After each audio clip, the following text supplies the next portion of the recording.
Thank you, Ofer. Ltai and myself, no coincidence, we're from the same school of thought. We think that the presence of the reporters on the battlefield does make a difference.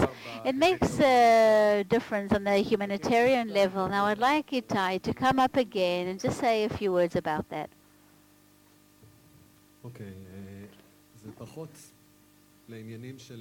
Okay, it relates less to Israel and our wars here in Israel. But just one thing, if I may. What Ofer says is true, but it is true for Ofer, who is familiar with the military and knows what it is to fight. Not everybody participated in a battle, and not everyone doesn't need information because they know how it works. So this thing of the 931 unit, when everyone was in complete shock, the state has seen so much, and suddenly we join a unit and everyone's in shock, all those reporters, I guess they don't really know how things work. It's just basically, the fact that Ofer didn't like what he saw there, that is the point, because some people will see something else and will give different commentary, but let me show it to you. Don't just take an answer from somebody who says, I've been inside, so I don't need to know.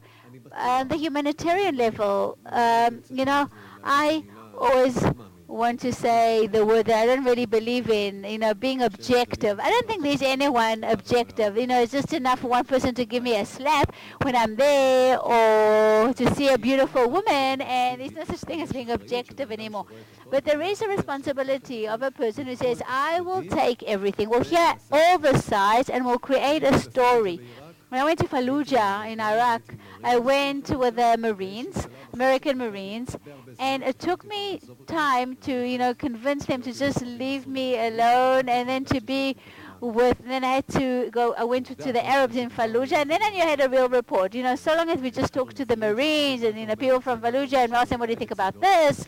The minute you ask him from Fallujah when there's a Marine standing next to him, of course they're going to say one thing. And when I told the soldiers to go away, and then I spoke to those Arabs over there, and suddenly I saw, it's completely different things. And by the way, the understanding of how the Marines saw matters was completely different than what those locals thought. Of course, the presence of any reporter in the field, although I'm really small in the sense that I don't have a big team, I photograph from my home, I am my own soundman. The less presence I have, then people get less pressured from me. If people come with 6, 7 workers, then they say, oh, here comes the media. I'm just tiny, I'm just one soul, it looks like I'm a little lone photographer, and that is all, a nobody. So, you're laughing a little and they laugh a little, and that's great because nobody sort of has to adjust their words for me, but I'm still there, I'm able to photograph. So I was with an echo company, that's what they were actually called in Fallujah, an echo company, and people that I really loved being with, and I accompanied them, and my life was actually dependent on them. And Ofer said, it's true what Ofer said. First of all, I am very grateful, and of course I'm not just an American reporter, and of course I don't just start praising the entire military, but I just don't, and I go and speak to other people too. But they called the previous class was called, the company was called the Kilo company, and they massacred there in Fallujah, by the way, and I don't believe they would have done what they did had there been a journalist, a reporter there with a camera. So a reporter does have an effect.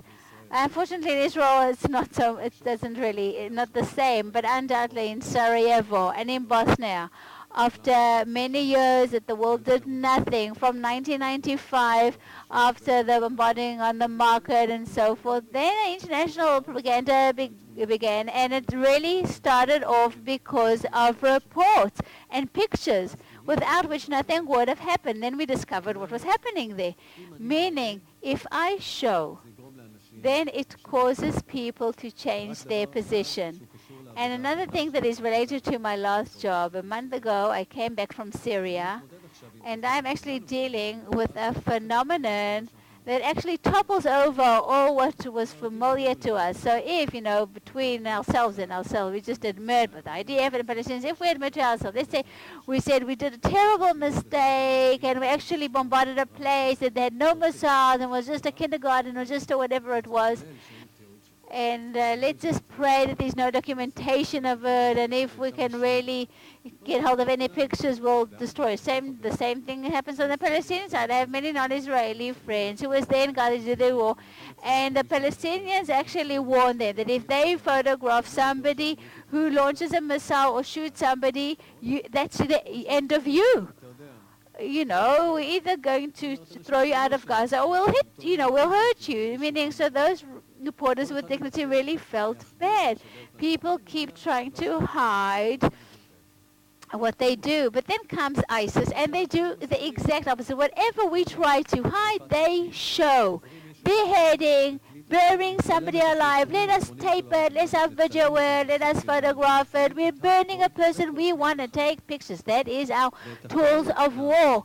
And we are going to document everything, we'll photograph everything, best possible angles, not only combatants, all sorts of sound and video men, because if I'm on this mission of conquering this conquest, that's what ISIS are done.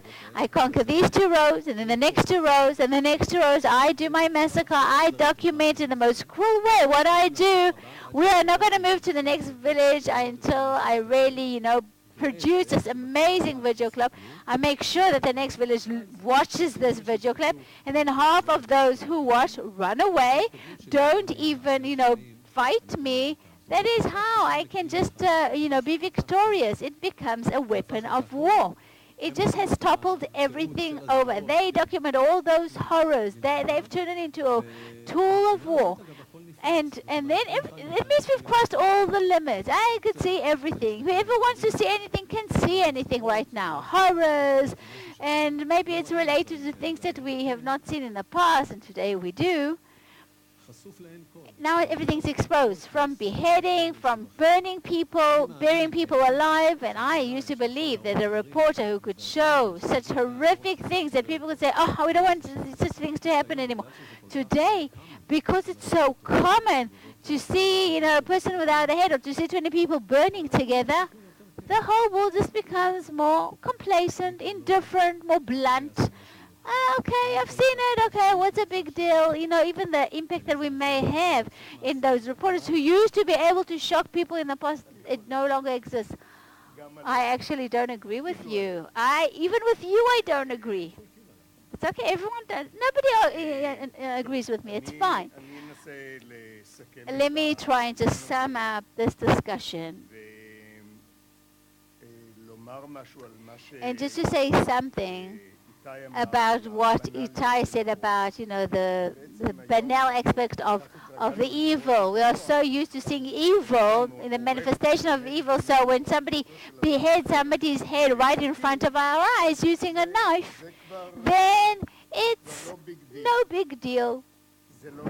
And that's not true. Because I believe that, I doubt that if the United States would enter the war against the ISIS, wouldn't have entered the war if it weren't for those horrors. Or whatever, the coalition or the Brits, whatever it may be.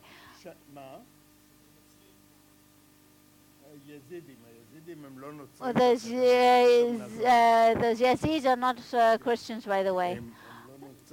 They're not Christians. They really are idol worshippers. I'm serious with you people. Okay. You know the Yazidis, don't you?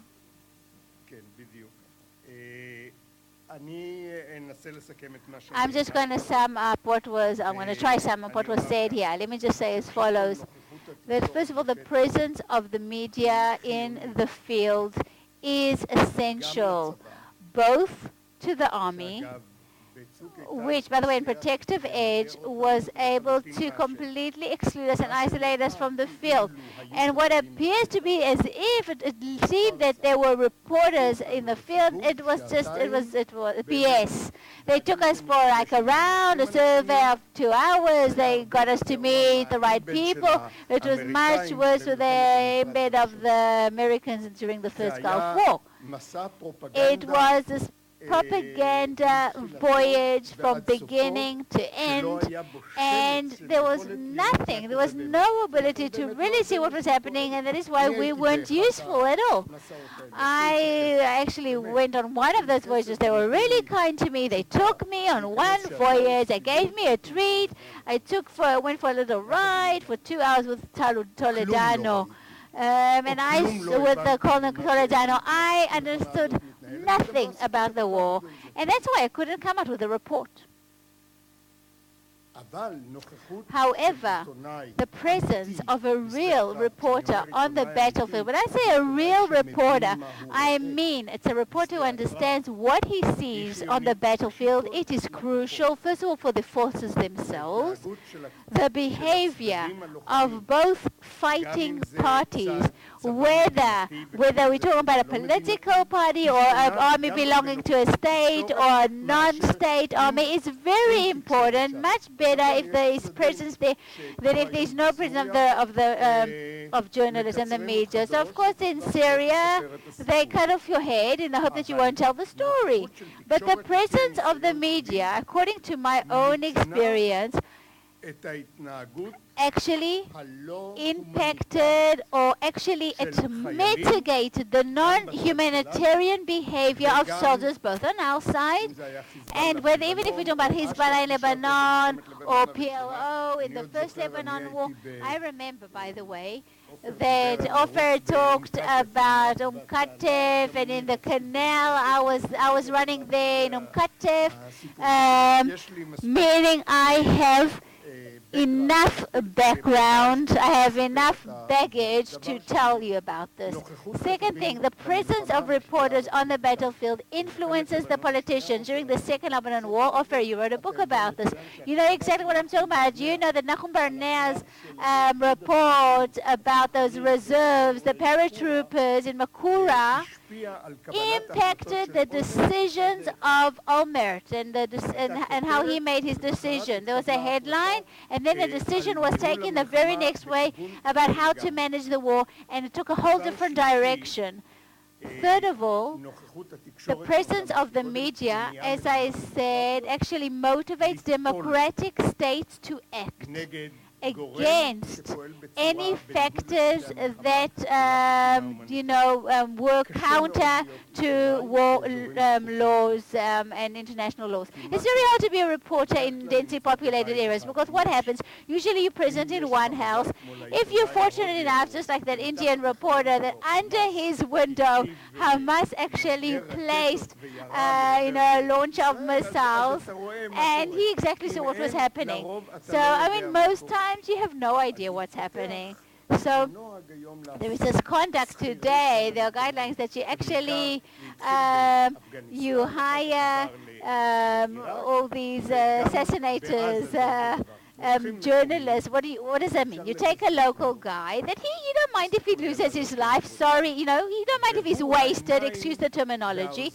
He is your eyes. He is your ears. He is your camera in the field, and if, what can we do, Hamas takes, suddenly takes control of him and tells him what to do, then that is what your reports are going to look like. So many of the Western reporters, I don't want to go into detail because I also worked for those media groups, but a little differently. They don't come out of the ghettos, at least in 2005. I remember during the elections in Iraq, the Western press, there were a lot of terror attacks done by Al-Qaeda in Mesopotamia, that is in Iraq. And the Western reporters did not come out of those fortified ghettos where they resided. On the other hand, Iraqi journalists and reporters went out, they took pictures, they, experienced the bombardment, etc. However, the actual presence of the media, whether even if it conducts itself unethically, had a lot of impact. So what are the missions of the journalist in asymmetrical warfare and in densely populated areas? The first task, and Ltai will agree with me, maybe even Ofer. The first role is to document human suffering.